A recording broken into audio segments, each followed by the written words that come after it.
Hey everyone, and welcome to today's complimentary Patreon class. Sorry, I was about to say Facebook. Today we are going to be making a Korean-inspired facial cleanser. It is a foaming facial cleanser. For those of you that aren't familiar with working with surfactants, I think this will be a great workshop for you. We are going to be working with Icy Luxe Ultra Mild. It is sold both in Canada and the US. The reason that I've chosen this, well, there's a few reasons. One, it's tear-free. It is fantastic for sensitive skin. And two, it's a surfactant combination. So instead of needing to purchase 3 or 4 different surfactants, you can just buy the one. If you are a beginner and you're just getting started with making foaming products, I really suggest going for a surfactant blend. They're so much easier to work with. When working with individual surfactants, you really need to have a little bit of knowledge behind you as far as how the charges of raw materials work together and how to build a foaming product with an anionic, non-ionic, and amphoteric surfactant. So I think it's best to choose a surfactant combination, learn your mixing steps, and go from there. It's also much cheaper for you. So we are going to start with that. If you would like to make your version of this fragrance-free, please just omit the fragrance that I've incorporated, and you can add it to the distilled water portion of the formulation. This formula is going to go in foamer style bottles. A lot of Korean skincare call these whipped cleansers. So if you know it as a whipped cleanser, that's great. If you know it as a foaming cleanser, that's great too. Either way, it's very gentle. It gets the job done. You can also, the great thing about this is use it to remove eye makeup because it's tear-free. You only need 1 beaker for this particular formula. I really want you guys to focus on the mixing. Mixing is so important in any formulation, but particularly when you are working with surfactants.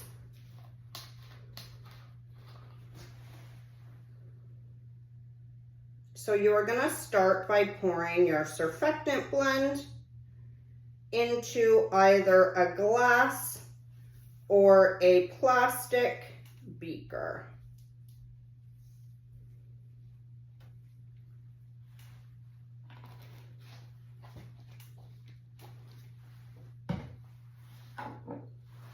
I've incorporated some jojoba oil into this formulation. You are next going to go in with your jojoba oil. If you are formulating surfactant blends on your own, foaming products on your own, just a little tip, you want to keep your lipids really low. Oils suppress foam, and they are great to incorporate into formulations for marketing purposes, but they aren't needed in formulations. They don't serve a function in foaming products.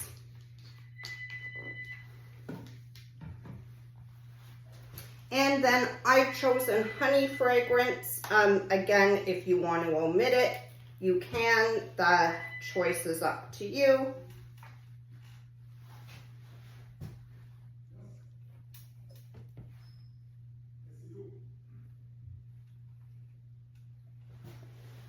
I've kept it really low, so it'll just give the product a pleasant smell,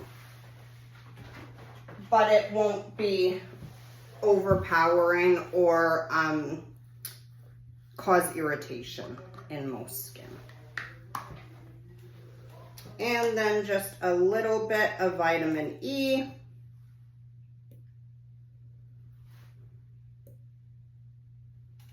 which is working as the antioxidant in the formulation. I know when starting to formulate foaming products, at least for me, I found them the most difficult. Also, another great reason why you should choose surfactant blends if you are a beginner formulator is because you don't have to worry about calculating active surface matter, which can be really confusing when first starting out. So now we've got our surfactant blend, we have our jojoba oil, our fragrance oil, and our vitamin E.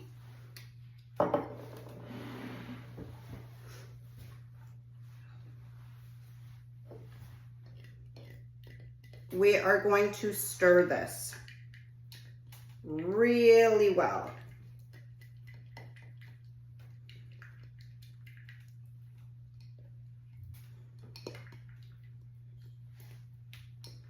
And your product is actually going to look like honey at this stage. It's going to look and smell like honey.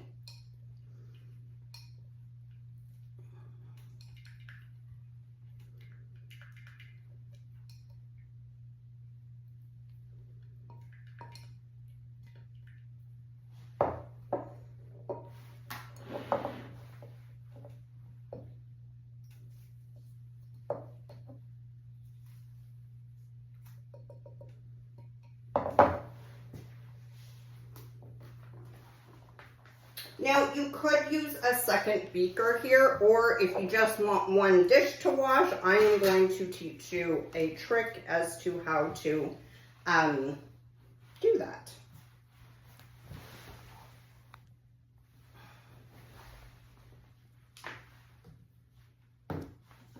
Okay, now we are going to go in with our glycerin.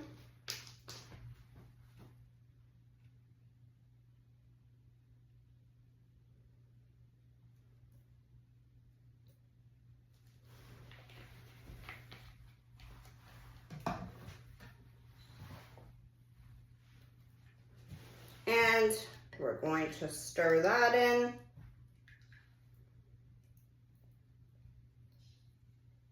Now you could also weigh your phase B all into a separate beaker and add it in small intervals.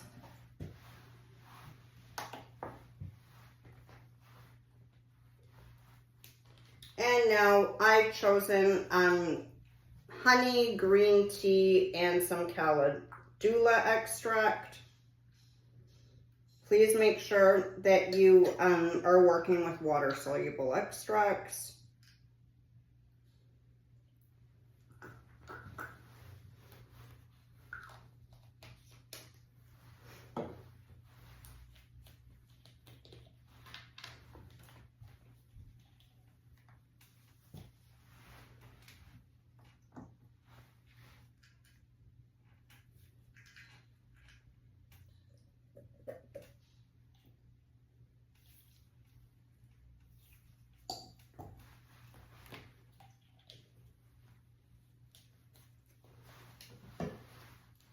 If you don't have the same botanical extracts that I chose, but you have other extracts on hand, you can use those as well.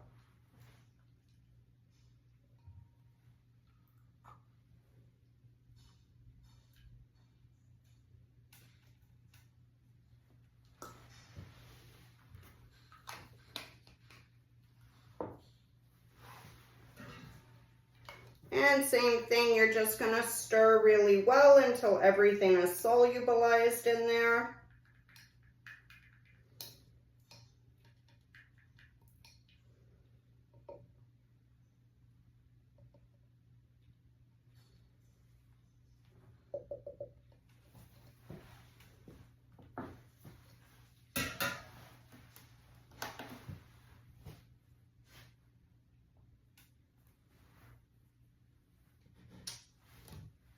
I incorporated a little bit of aloe juice. Shakai, can you pass me the panthenol liquid? I swear I forgot to grab it here.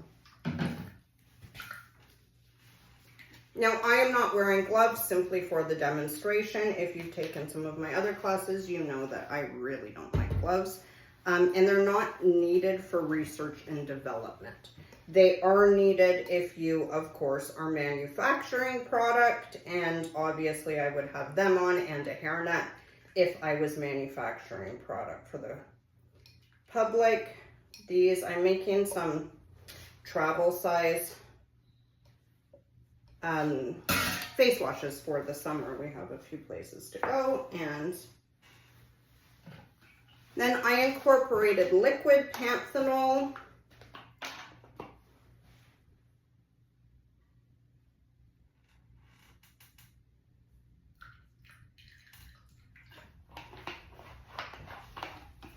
So this is going to be a very gentle formulation where it's not going to dry out your skin.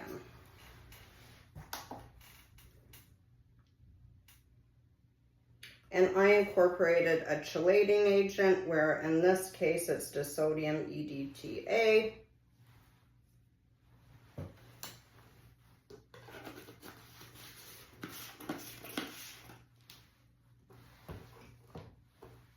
And our preservative for this is GeoJard ECT.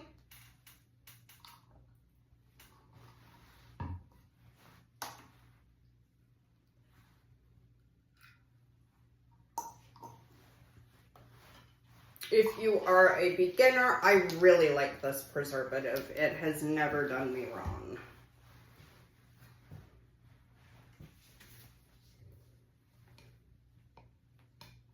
And same thing, you're just going to stir everything in. So you should be starting to get a looser, but still looking like honey, just not quite the viscosity of honey.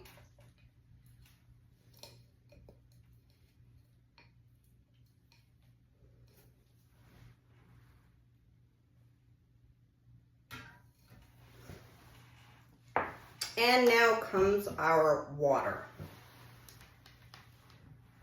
So instead of pouring all of the water in at once, I'm going to make sure my scale is tiered, and I am going to add in about 5% at a time, 5 to 6% at a time. And then I'm going to stir well.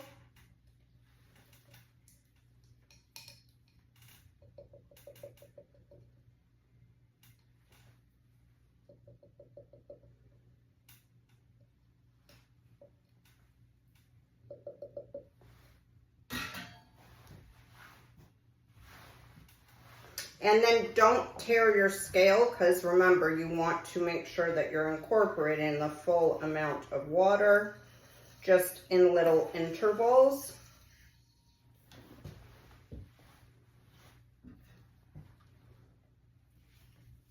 And this is just an easy, again, this is just to save you guys dishes.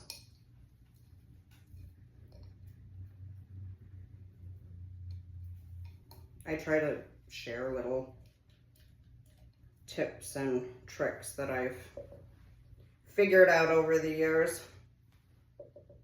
So if you're anything like me, I don't like dishes.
last one.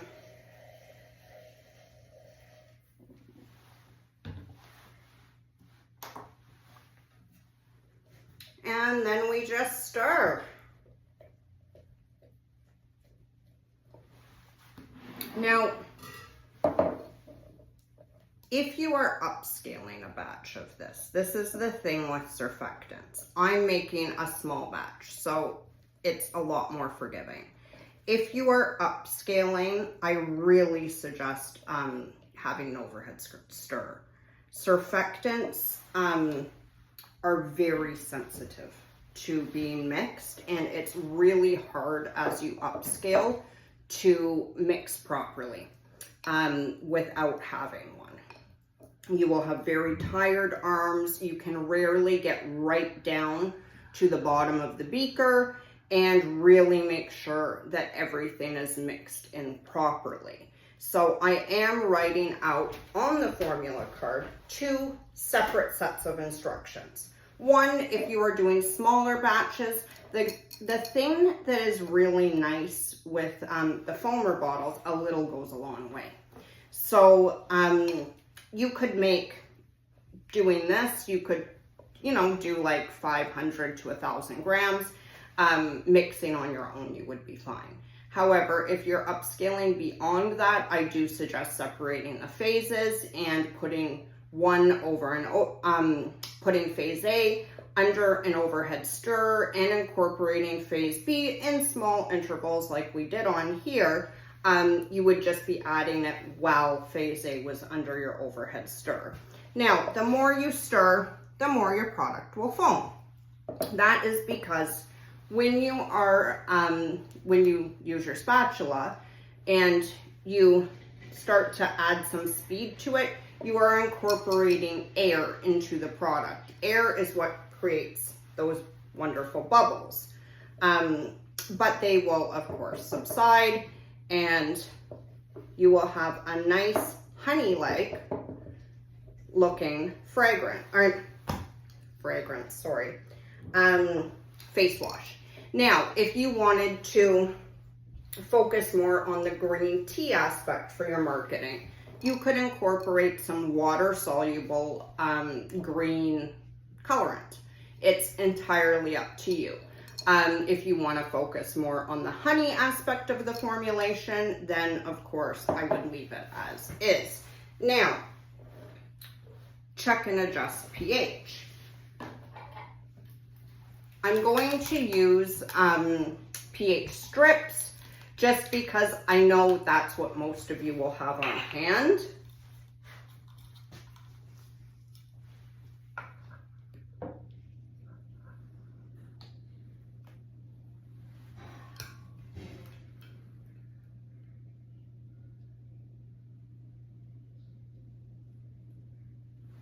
Okay, so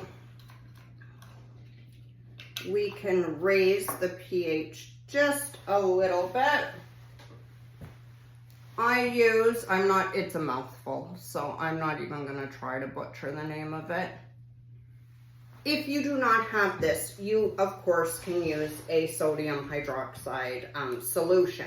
If you are not familiar with making sodium hydroxide solutions or citric acid solutions, I do have a YouTube video that I will link below that shows you in depth how to make them.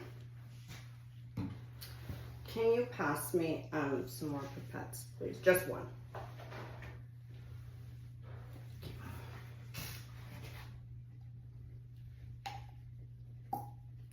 When you are raising pH,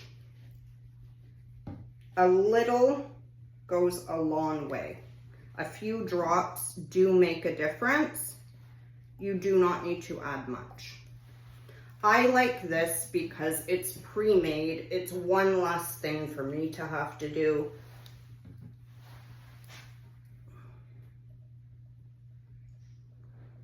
And then you want to stir your pH adjuster thoroughly before retesting the pH.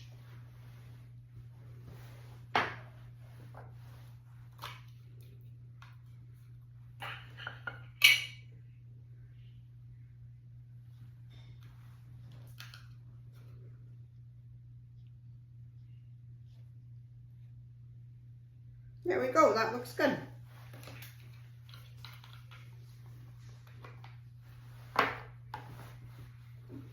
So now, I am going to wait for my bubbles to completely subside before I package in my little bottles. Just make sure when you're filling your bottles, don't fill them all the way to the top. And that is because when you put this in, you're gonna end up losing some of the product.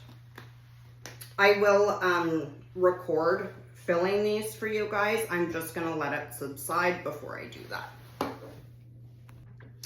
Hey Facebook, I have just finished shooting a green tea and honey foaming facial cleanser.